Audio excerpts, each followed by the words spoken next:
the good news is we're all in this together. And when we see we're together, we can work things out.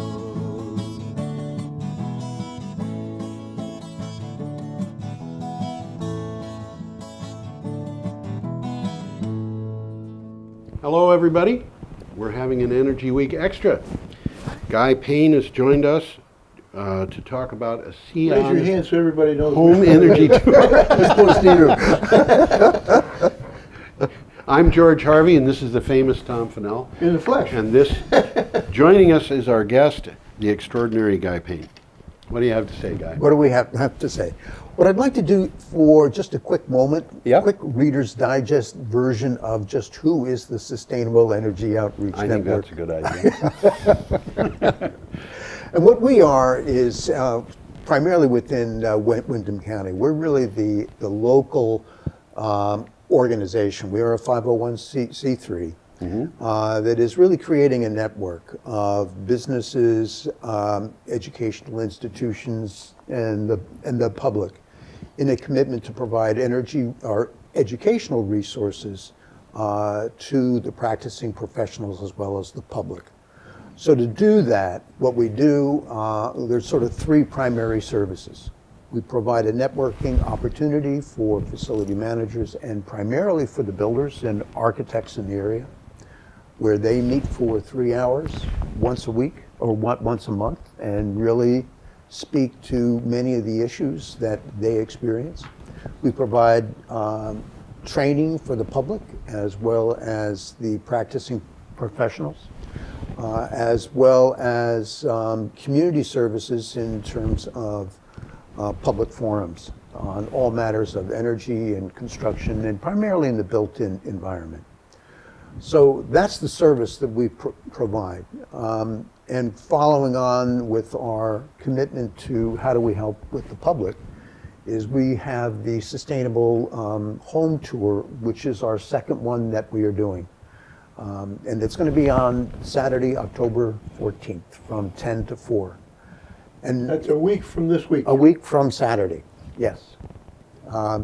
And we have 6 homes that we're featuring. And these are all homes that have given consideration to energy efficiency, to renewable energy, products and processes, to indoor air quality, to products that are produced locally, and we can also add durability.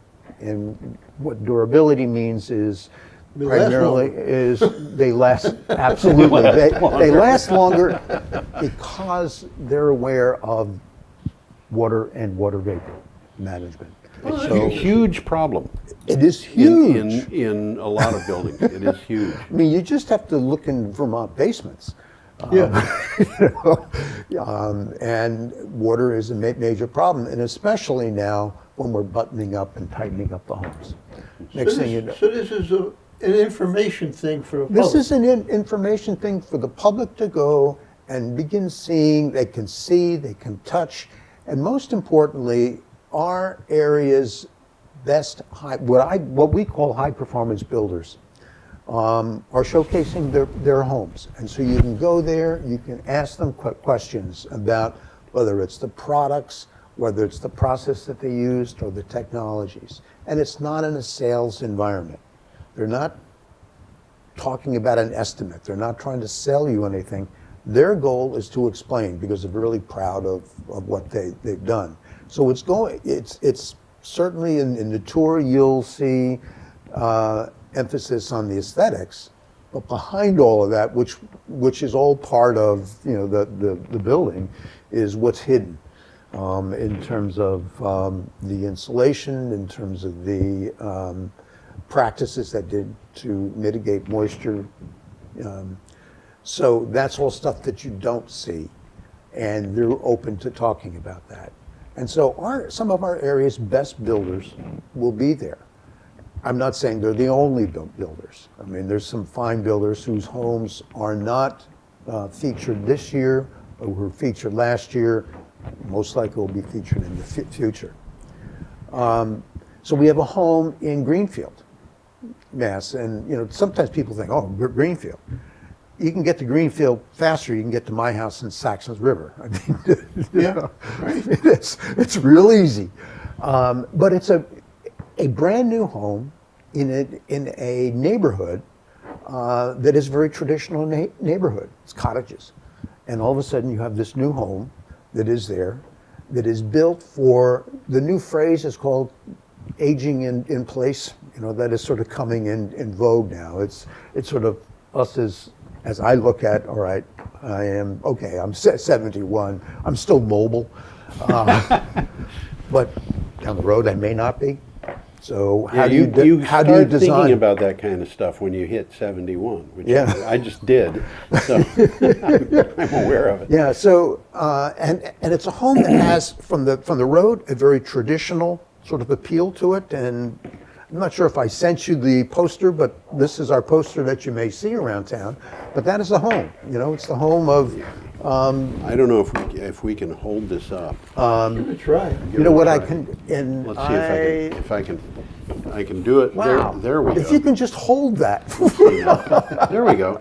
Bring it a little closer to the camera. The problem that I had was I was worried about reflection Yeah. for this kind of thing. But Okay. apparently, and I can see it on the monitor, so it's easy to do that.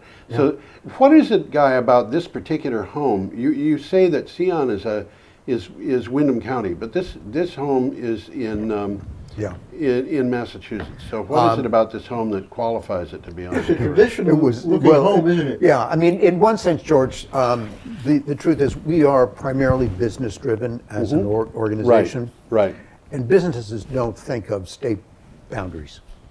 So this happens to have been a town or a building that was designed by Bob Swinburne, who is from Windham County, and built by a builder from Brattleboro. From Brattleboro. Chad So the Mathron. connection is there is a strong business Brattleboro connection Right. with this particular home, and it's only a few minutes from Brattleboro. Yeah. But we do have connections. There's a organization in Massachusetts called the Western Mass Green Consortium, and we work in partnership with them. Okay. And the same goes for Cheshire County. Yep. Although they don't have an equivalent organization like ours or Western Mass, but we see ourselves as really a tri-county area. For now, from our beginning, the emphasis has been Windham County, but our connections are really broader than that. That's all part of the Ecovation Hub that is going on. For people who are watching this show, this show gets a certain amount of national coverage, believe it or not. Windham County is in Vermont. Cheshire County is in New Hampshire. Franklin County, where Greenfield is in Massachusetts. And the three of them. That's where the three get together. The three get together, yeah. And our gross net, our volume is greater than Chittenden County if you look at the three in terms of the product sales. I believe it, yeah. Yeah. So, I mean, that is one home. So that is a brand new home that is combining both from the outside, from the street side, a traditionalist view, and then you go inside and all of a sudden it's, oh, wow, this is very open and very modern. So it has just a wonderful blend of the modern with the traditionalist view. With all the considerations to air source heat pumps, to wall construction, to air infiltration. So that's a brand new home. We're also featuring homes that are retrofit as well as additions. So Alex Wilson's house, who is the founder of Building Green, probably one of the most trusted publication groups on green building in the United States And design. which is in Brattleboro. Right in Brattleboro. Alex Wilson it's his house, which is a deep energy retrofit. He's really quite knowledgeable. I'd go beyond quite. And his house is featured, it was a deep energy retrofit, and here was a chance to take everything that he's written about, researched and talked about, and said, okay, I'll be the guinea pig now for all the products. And last year he was saying, well, they do have an air source heat pump, and I think he said they used their wood stove just three times last year. It's very often recommended when people have air source heat pumps to back them up with Yeah. a wood stove. Right. But a lot of people just don't use that wood stove very much. Yeah. And if you've got, you know, if you've got good air sealing and good insulation, just your body heat and the body heat from your Labrador Retriever and, you know, that sort of thing. Making a cup of tea. Making a cup of tea, yeah, exactly. That Yeah. all Yeah, comes that- to a lot of the energy that's needed for heating a building. It's amazing, as Yeah. a matter of fact. Absolutely. I've had a chance to observe something that Alex is doing right in my backyard. I know it. He And bought a little- that house he is on, bought a little is on the house tour. for his mother-in-law. I was going to get to that. Yes. Well, Yeah. you know, this is so well done. I mean, I think you could light a candle on a birthday cake and you heat that house. Yeah. Well, that's great. I might as well. I was going to go one place. I might as well go to that because Yeah. Tom references that. Part of the tour is an addition, and so Alex and Geraldine bought this house, and it's Geraldine's mother's. Neat little house. It will be her place when she comes and visits, and then it will be an Airbnb. And Oh, really? again, Robert Swinburne of Greenfield fame and Chad Methrani of Greenfield fame of Vermont Natural Homes designed and did the addition. And the before and after is tremendous in terms of what it looks like. And Tom is probably the best. I was watching this stuff going on, you know, and every day I'd see something else. And boy, this guy's really on top of things. Is it more fun than watching the fire department get refurbished? Yes. And lot less noise. Yeah. So that's an addition. And another home that is being showcased is actually Peter Yost's house. Peter Yost. And Peter is the vice president of technical services of Building Green. And Peter is a And- national leader in terms of moisture Yes. remediation and how to deal with all of that stuff. Yeah. He is the guy to talk to. He is the guy to talk to, and he's probably one of the best researchers, writers, trainers, spokesperson around the country. And he's right here in Brattleboro. And he bought his home years ago, knowing that it was affordable and it was in a neighborhood in which you could raise kids.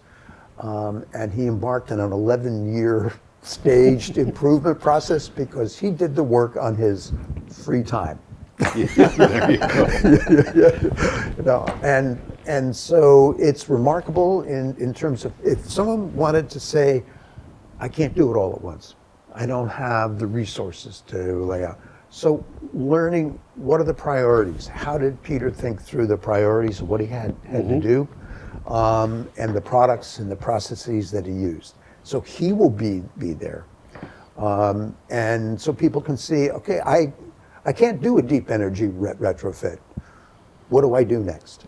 What do I do first? Yeah, that's an interesting concept too, because Alex's house was a deep energy retrofit, and it was an expensive proposition. I don't think there's any denying that. Right. It took a Vermont farmhouse that was in trouble, needed, if you were going to live in it, it was going to be expensive to heat, and it turned it into a Vermont farmhouse. Right. Which was not going to be expensive to heat. But it was as you said, it tested just about every kind of technology you can imagine. Right. It was not, it was built for more than just the way that a normal person would build. And it sounds like Peter Yost's house was approaching this from a very kind of ordinary point of view. He has knowledge, but from the point of view of somebody who can't do all of that all at once. Right.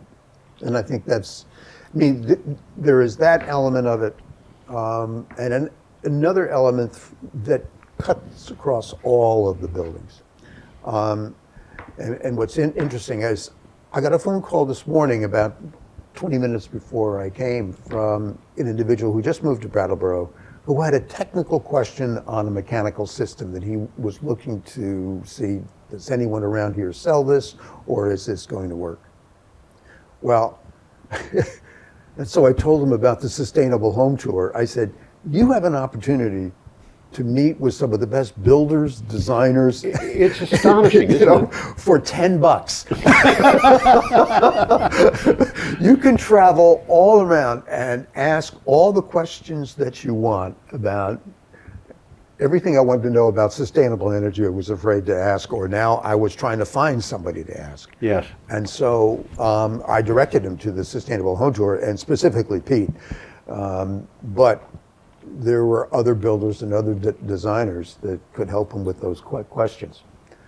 Let me get back and circle back to two other homes. Another home is it's a brand new modern home by Jonathan Klein out of Putney, and the architect was Chip Greenberg of Putney.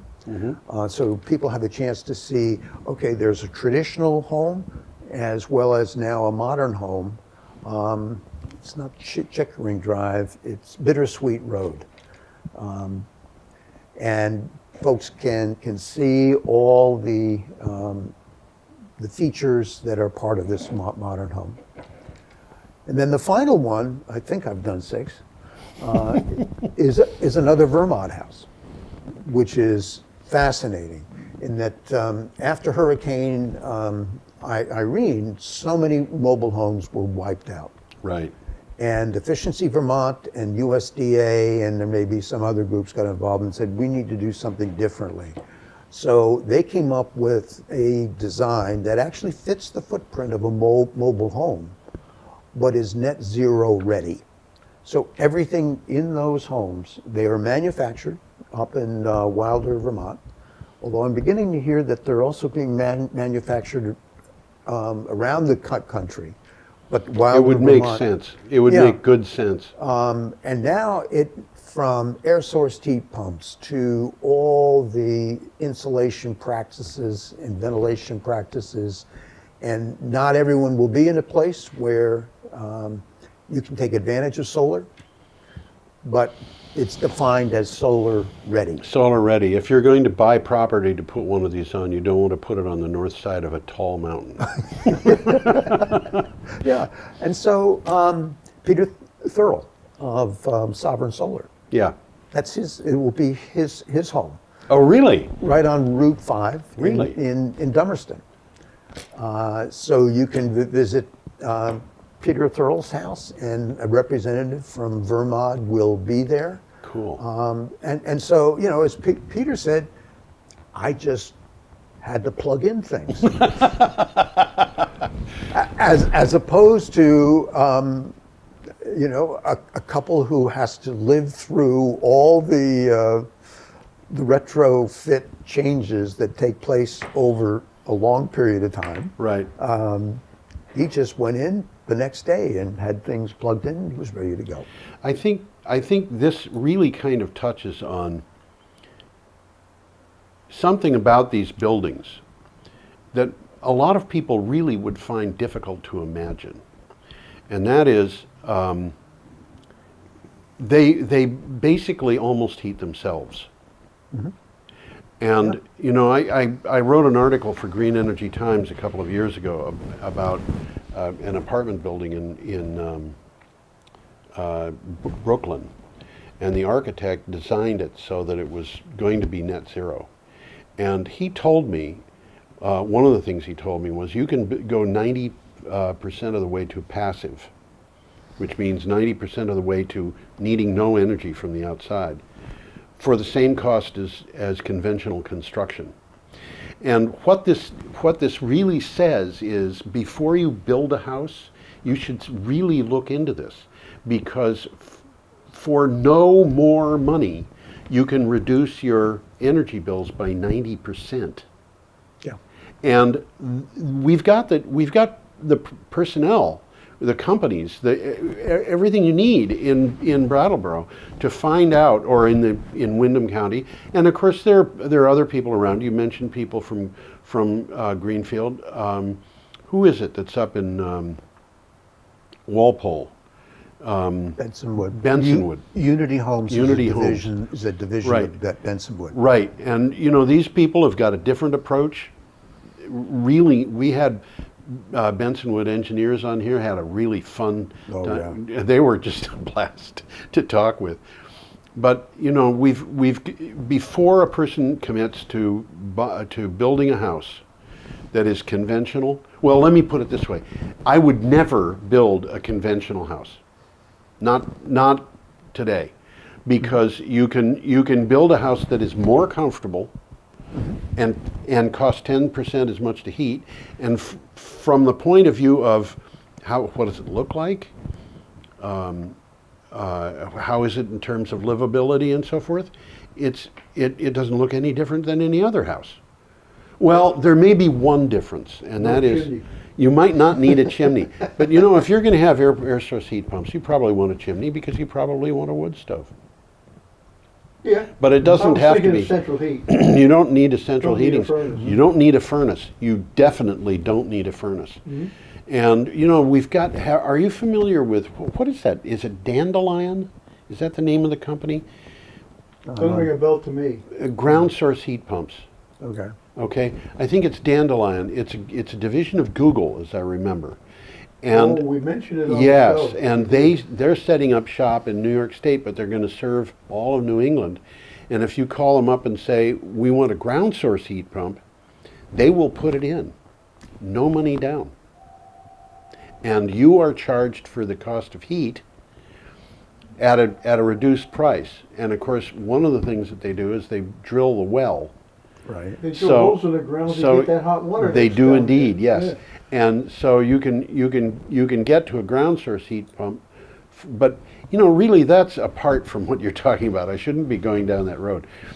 The point that I'm making is the sustainable home is really the only wise way to go here. There is no argument to go the other way. Correct. And with all of the work, we'll talk about the heat pumps and all. Any good contractor will want to know, so what are you doing about your home? What are you doing about the envelope and the insulation before we start talking about heat pumps? Yes. So it does come back.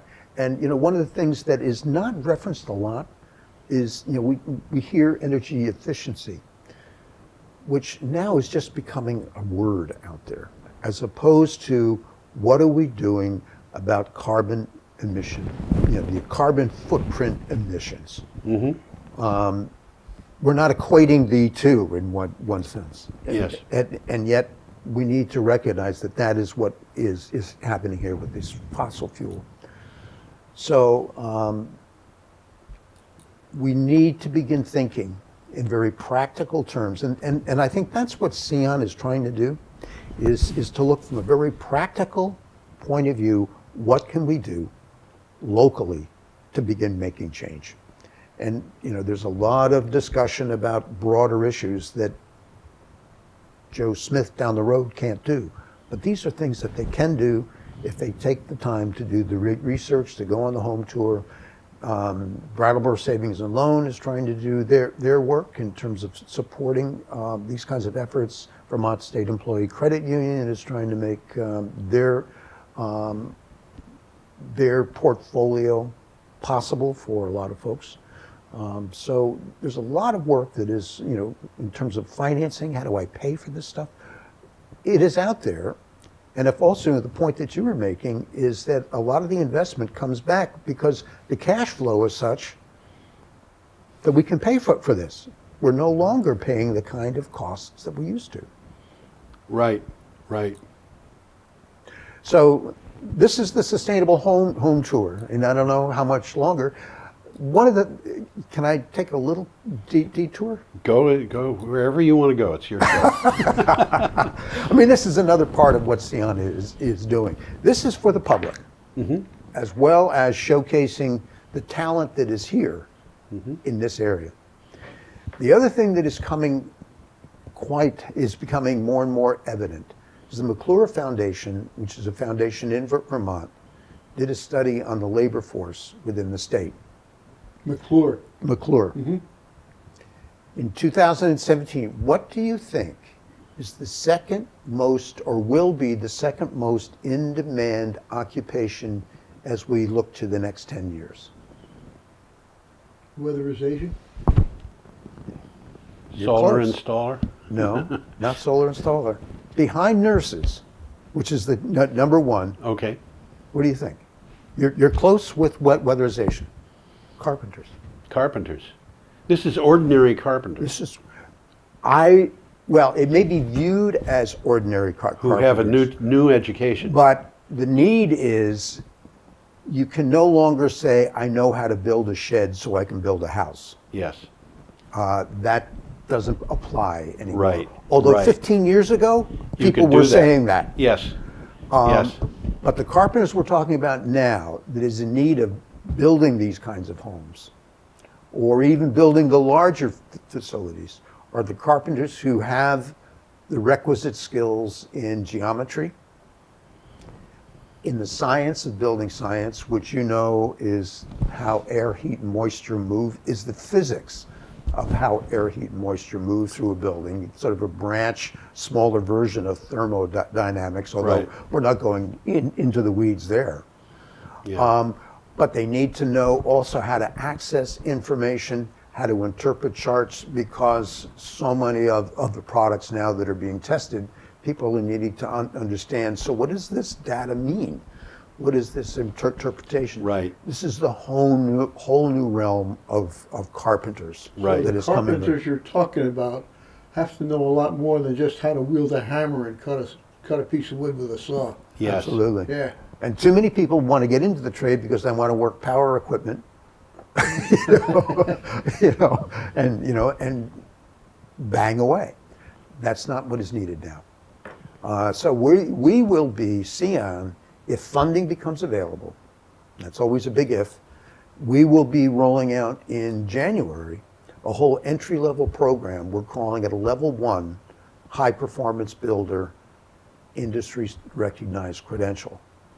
So you're going to be beginning basically next year. certifying these people. Yeah. Yeah, that's interesting. And who's going to certify them, So we're putting together an advisory council, and Andrew Dye of Unity Homes will be on the council. Peter Yost will be on the council. Peter Temple, I'm not sure if folks know of Peter Temple. He was the founder and associate professor of the architecture and building science program at Keene State, nationally owned. Travels the world in terms of doing, assisting with building in Haiti and India. I'm not sure if he gets to Nepal. A technical consultant from Efficiency Vermont, and hopefully an adjunct faculty member from Greenfield Community College. So these are some of the premier folks who understand construction, architecture, and building science. They will be the curriculum advisory council for what we will be proposing. Hopefully that meets state standards. I would hope. So that's what we plan on rolling out. That is intriguing. That whole idea is intriguing. You've got an enormous amount of talent right here in this area, and by this area, I'm speaking of The 3 counties. the three Three counties, counties, basically. Yes. Thank you. Is Walpole in Cheshire County? Cheshire. It is. Yeah. Okay. I can remember, I think it was 20 years ago, people talking about Benson writing, about timber construction and how important that was. And one of the things that's really interesting about him is that he's willing to share all the information he's got. But another thing that's interesting about this is there are things happening with carpentry, with wood, that go way beyond anything that's ever happened before. I mean, we had the people from Bensonwood were talking about beams that were 160 feet long. And And there's you wood remember that? technology that's developed that I never imagined. No, Yeah. it's absolutely wild. Yeah, I mean, they- we're talking about skyscrapers being built out of wood. Cross-laminated timbers, Yeah, exactly. CLTs. And they had pictures of I think it was it a cathedral, Tom? Do you remember, where the structural elements were all all wood, and this had the typical, 7-story tall ceiling and so forth that I you don't find in specifically remember that, but I do remember that soaring this architecture. is not your grandfather's wood. I do remember that they talked about a plank that was, the dimensions on this plank were 1 by 6 by 60. That is feet in every direction. Well, what's interesting about all that is that down in UMass in Amherst, I don't know the exact name of the building, but it's their building technology program. Yes. Was built all with this cross-laminated and engineered and built with cross-laminated Right. timbers. But I think it was Alex Wilson was talking about straw being used in exactly the same way. Oh, yeah. And I looked into that, and it's when you look at the cell walls of plants, you're talking about something which is about a third of it is cellulose and about a third of it is lignin. And lignin, it turns out, cellulose obviously is a plastic. Lignin is also a plastic. I hadn't known that, but it's a thermal plastic, which means that if you press that and heat it, it behaves the way polyethylene does or something like that. It turns into a very powerful glue. So you can take straw, and I'm talking about grass here. I'm not using straw the way the English do when they're talking about any agricultural plant-based waste. You take the grass material and you press it with heat, and you can form it into any form you want, and it'll maintain that form basically enduring in that form for a very long period of time. We are on the cusp, obviously, of a scientific adventure that I hadn't thought of it as being something that would focus around carpentry, but by golly, that's what it focuses around. It is. And not to the level that you were talking about in compression with heat, but you heard me mention one of the builders, Chad Mathrani.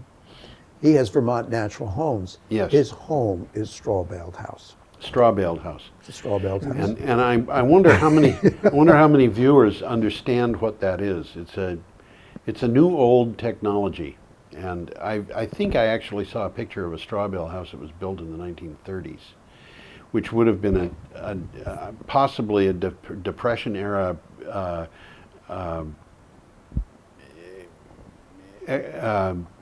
what would you say, act of desperation. But straw bales are put together like bricks. Yeah. And they don't form the structural support of the roof and things like that, but they're put together like bricks, and then they're covered with plaster or with mud. It's really a lime-based that I think they're, and I think the lime is like from Shelburne, from up in the north, either Addison County or Chittenden County, where they can get that from. So again, it's that notion of local. Local, yeah. And in fact, on our website, which is SEON.info, one of the scrolling pictures on our website is the straw-baled house. But this has become actually kind of popular in this area, Yeah. where people are building I know a these woman things. who lives in one just outside of Putney. Yes. And Yep. she basically gets up in the morning, makes a pot of tea, and she heats her house. And if it gets really bad, really cold out, bake some bread. Yeah. I mean, these things are incredibly energy efficient. They're incredibly energy efficient, very Well, if you snug. have foot-thick walls of an insulator, Yeah. you're bound to have energy efficiency there. Yeah. I lived in a house once that had foot-thick walls, and they were made of stone. Not very energy efficient. Little conduction there. Little conduction.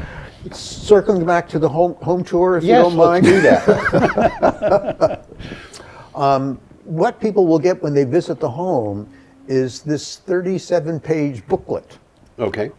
which will feature all the descriptions of the homes, certainly as well as our sponsors and those that have taken out ads. But it will be sort of an introduction as to why someone went this route, sort of a little story behind it. And then gets into the details. If someone wanted to learn about the thermal envelope, they'll learn all about the thermal envelope. They want to learn about the mechanical systems, they can learn all about the mechanical systems. It's all laid out here. And there there's will some- be people at each of these homes And there to will talk be the about it. builder, some cases the architect, and then a representative of SEON just serving as an ambassador in that, In every one? in every one. Wow.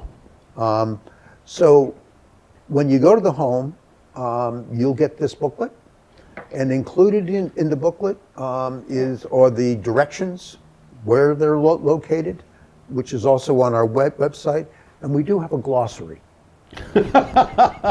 Because you get into the world, into the weeds of sustainable energy, and you're going to hear a lot of abbreviations, so we've provided a glossary for everybody. The easiest thing, if you can also pick up tickets at Everyone's Books? Everyday Books? Everyone's books. Everyone's Books, Yeah. or at Friends of the Sun Okay. on Putney Road, Yeah. or in the northern part of the county at Village Square Booksellers.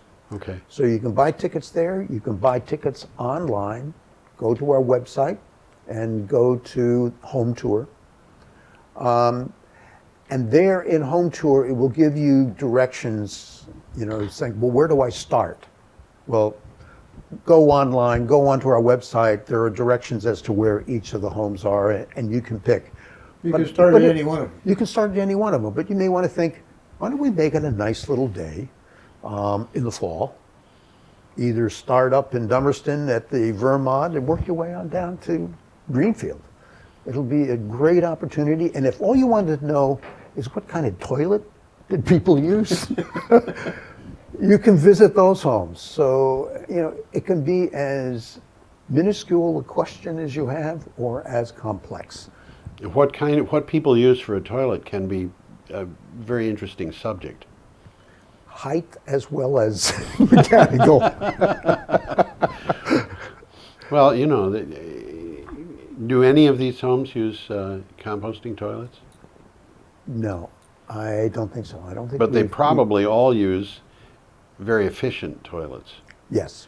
The kind of thing that my Yeah. grandmother very much would have appreciated having, I'm sure, in the 1950s, when every toilet you could get used too much water because there wasn't enough in the spring. Oh yeah, yeah, yeah. I mean, this is just our second tour, so getting the inventory of homes built. We're still at the infancy of a lot of this work, and so having a greater inventory would give us the opportunities of, well, this home has a composting toilet, Right. and is energy efficient. Not just that they have one feature, but they've really taken Right. the whole look. Right. All of these homes have been constructed with systems thinking in mind, where we're Right. realizing how everything is interconnected. Look at the big picture. It's the big picture, and that's that other skill of that carpentry profession that is no longer, that we are advancing. That they have to be systems thinkers. They have to be systems analysts. Yeah. Yeah. There you go. One story, there was a home that was built, passive, not quite passive house. It was built, and unfortunately, it was a Vermont Yankee employee, and they left. The new owner came in, and I don't know whether it was DirecTV or Dish or whatever. The next thing you know, they were there drilling through the envelope and not caulking everything, and you're there going, no. "Oh my gosh! If you understood what you just did to the to the home and to the integrity of the home. Simple little thing like that. Simple little thing like that. Well, you know, again for Green Energy Times, I did an article. I've done a bunch of articles on architecture and construction and so forth, and I ran by a contractor in New Hampshire. I said this question of, can you really do 90% of the way to passive at the same cost? And he said, yes, of course. But the trick is, you've got to really understand what you're doing when it comes to air sealing. Right. It's not just a matter of throwing in a bunch of insulation. You've got to know what you're doing with air sealing. And I ran it by an architect in New Hampshire who said he designed a house and he offered two different options to the fellow who asked for it. One of them was the conventional option, and one of them was the green option. And the guy said, "Oh, I don't want to pay extra for all this fancy green stuff. You know, I don't want all that fancy green stuff." And the architect said, "Okay, but I want you to understand that conventional construction is going to cost you $3,500 more." He wasn't expecting that, was he? He was not. The green stuff was costing not only 90% less in heating bills, but it was costing less in construction, because it didn't involve a chimney in this case, and didn't involve a furnace. So there he was, you know, and he had an instant conversion to. But you have to know what you're doing to be able to do that. And air sealing, the business of drilling through the wall without caulking, is. Who thinks about stuff like that? Well, clearly the people from whatever satellite Yeah. place it was didn't. Yeah. Don't, yeah. I got to be careful. I don't mean to denigrate. Satellite TV. Well, you didn't Satellite. actually say who it was. But nevertheless, other people would do the same thing, you know. Oh, it's the issue of plumbers, electricians, HVAC. Right. They need to have at least some understanding of what they are doing. Right. And, you know, it's... What they're jointly doing. Yes. Yeah. Yeah.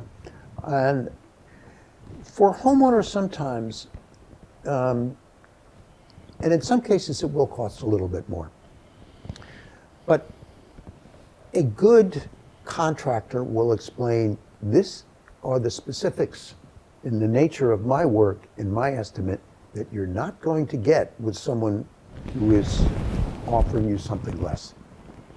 And a lot of times people, if you sit down and you're clear in explaining what it is that you're doing, people will go that extra mile. Right. Because in the long run, you will wind up saving. Oh, not even in the long run. You wind up saving almost immediately. Yeah.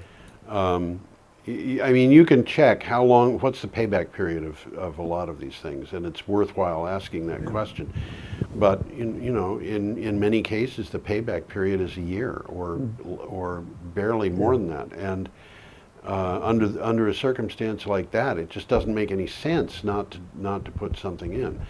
The questions that have been raised in other issues, like for example, the Unity Homes is a division of Bensonwood. Right. Unity Homes cost a little bit more. Mm-hmm. I don't know exactly how much, but it's not double. But they do cost more than what you find in conventional construction. But there's a reason for that, and there are advantages to that. Yeah. For example, their homes are built in a factory. Right. Which doesn't sound like it's such a grand idea until you realize that it means that it's done with factory quality control. And everything fits perfectly before it is shipped. And then the home, when it's put up, is put up in a matter of hours. And of course you check the weather before you do that, so nothing gets rained on while it's going up. And this is not like conventional construction, which leaves scraps of lumber all over the place, but it's a different approach. And of course, Bensonwood homes, which are individually designed, I should say that the Unity homes, they're modular, but if you look at two homes built to the same modular specifications, they will look entirely different. Unity homes are expensive, but there are reasons for all of that too. And of course, when you get to Vermont, you're talking about things that are, well, they're expensive compared to, I don't know what brands there are of mobile homes that are made in Detroit.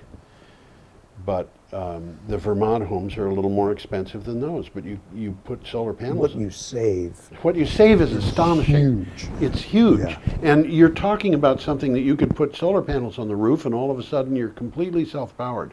Right. You know, the solar panels on the roof and batteries, truthfully. Yeah. So yeah.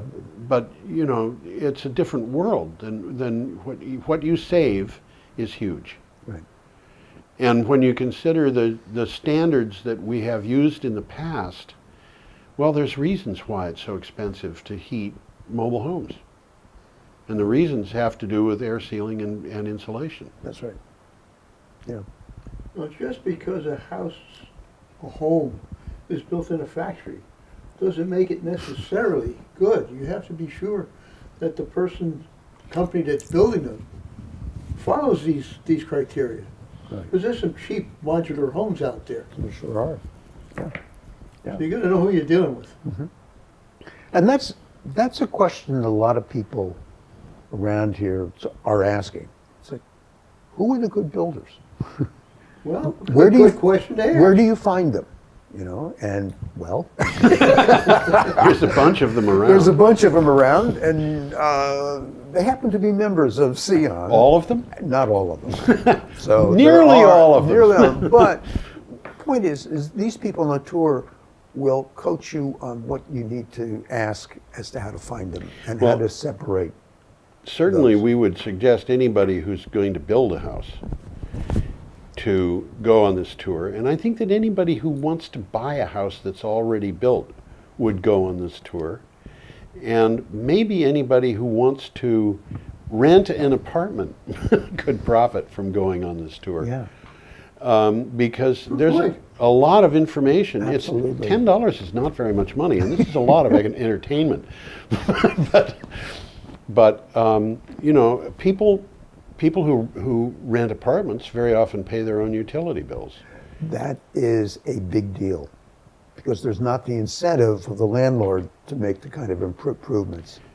So learning what you're paying in terms of utility bills is huge. Some landlords have taken that very seriously. Yeah. In Brattleboro, and for example, Jason. Jason Cooper is a really good example of that. And if you Right. start asking him about where is this electric power coming from, he's got an answer for you, which probably involves solar power. It will. Or biomass. one Or the other. biomass, and you know that he's got his own district heating system, and have you ever seen his district heating system? I haven't seen it. You know, if you go by his office and ask him, he Yeah. might show it to you. Yeah. I mean, Jason has visited us a number of times in terms of the network. Yeah. So, and has come to a number of our presentations. So, but it is, I mean, there are clearly exceptions.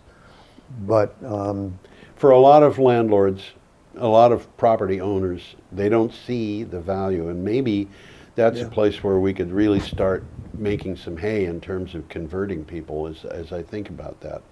I should be writing for Green Energy Times about why you should convert all of the property you own to more efficient, better heated places. yeah, I mean, when you look at the lower income and what is their access to these kinds of features here,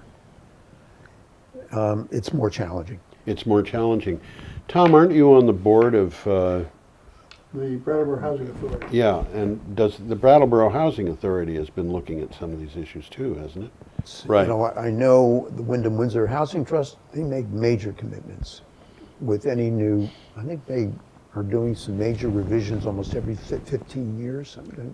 They're doing a pretty good job. They're doing a really good job in making those units. You Either, may notice that they've put up little signs in front of the housing authority, buildings that they own.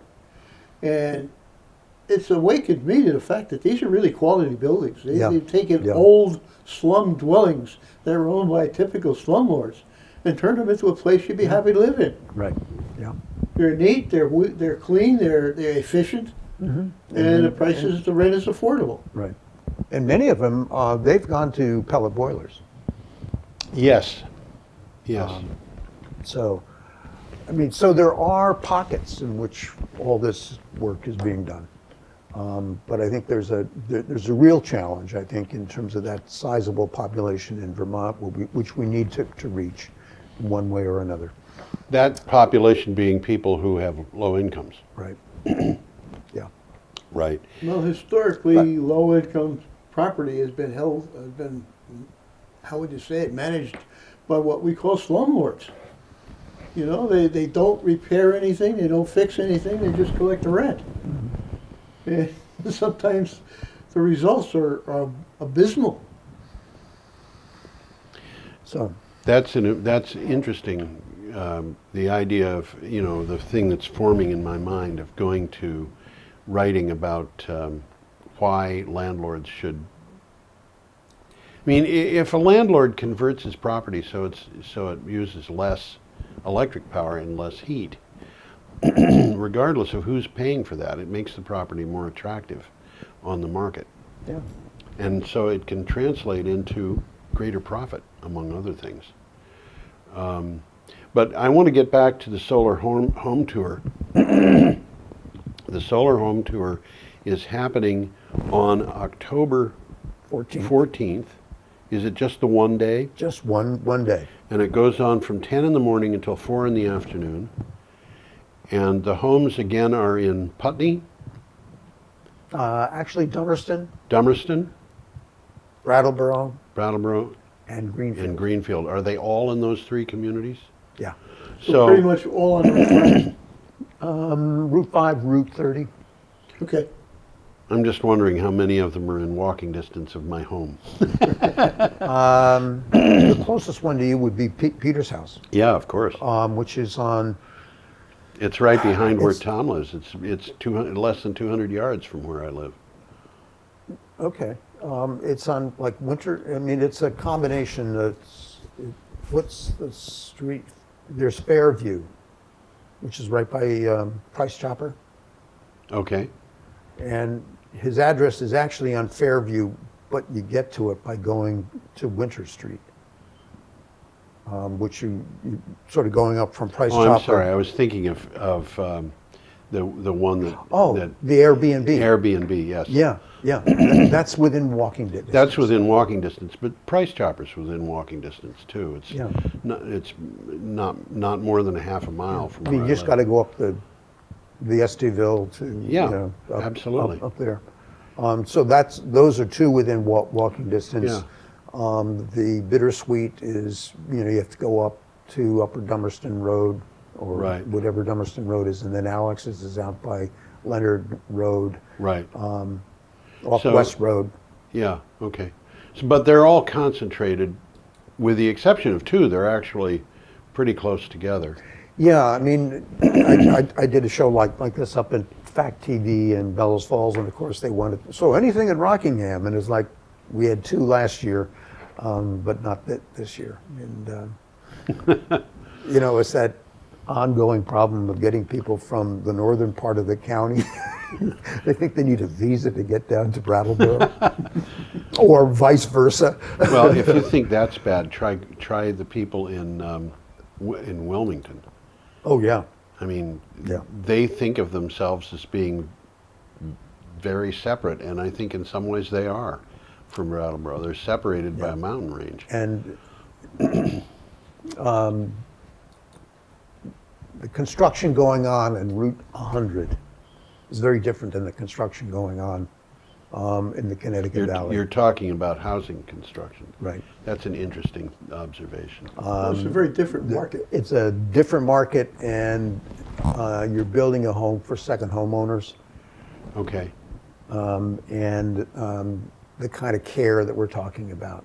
There are certainly some, as always is the case, but the quality of the homes are not to the standards that, how do I say this delicately? I'll tell you what it reminds me of, and this is it reminds me of the Frank Lloyd Wright house called Falling Waters. Oh, lovely place. Amazing And place. it was built for a guy named Kaufman. And he called it rising mildew. That building had more, and that was built as a second home, Yeah. a kind of a place to go to get away from it, believe it or not. And that building had more problems than you could shake a stick at. It was just unbelievable. The Wright had no experience with steel reinforced concrete, and the contractor who built the building looked at the plans and said, "We can't do that. There's not enough steel in that." You know, and so he just kind of quietly doubled the amount of steel that was used, and the thing sagged anyway. We're talking about concrete sagging 7 inches over a 15-foot span because of all the cantilevered stuff. And with a waterfall that was right under the building and such what, it had moisture problems that were just crazy. And so, yeah, it's a famous building. It's a famous building that people look at and they say, "Gee, this place is so beautiful," and architecture students study it and so forth. But its owner called it rising mildew. And I would strongly recommend to anybody who's building a second home, don't fail to take the stuff into account. Really? Yeah. You know? Yeah. Well, we're approaching the end of our time here. Well, you've given me more time than I was expecting, but this is great. Yeah, Very well, interesting show. it's been fun, and this is something that people can do. I want to hit that date again. It is October. Oh, what date is the 14th. 14th. Saturday. It's a Saturday, so this show is on Thursday. It's a week from the day after tomorrow, which means that I have actually arranged in advance that this show should be aired starting tomorrow. Thank you. As Can I opposed- also send you this poster Oh yeah. so it can go on? Could that You mean as a lead in or something? as a file? Yeah. I think so. I'll talk to Roland about it. Okay. Rowan can do it, he's good. Roland can do it. There's no question about it. Okay. It's just a matter of Putting it up as an image. putting it up as an image. Absolutely. Yeah. Yeah. Okay. That is great. Well, Guy, thank you for being on. Why don't you? There you. Thank We're all you. together. Tom and George. And we hope everybody who watched this gets something out of it. And definitely the Sustainable Home Tour, I think, is for $10, you get access to some of the best builders in the country, some of the best thinkers in the country. It's like, yeah. Yeah, for 6 hours. What can you do? How can you do better than that? We are the agents of change as we see in the world. We can make things better, but we can fail.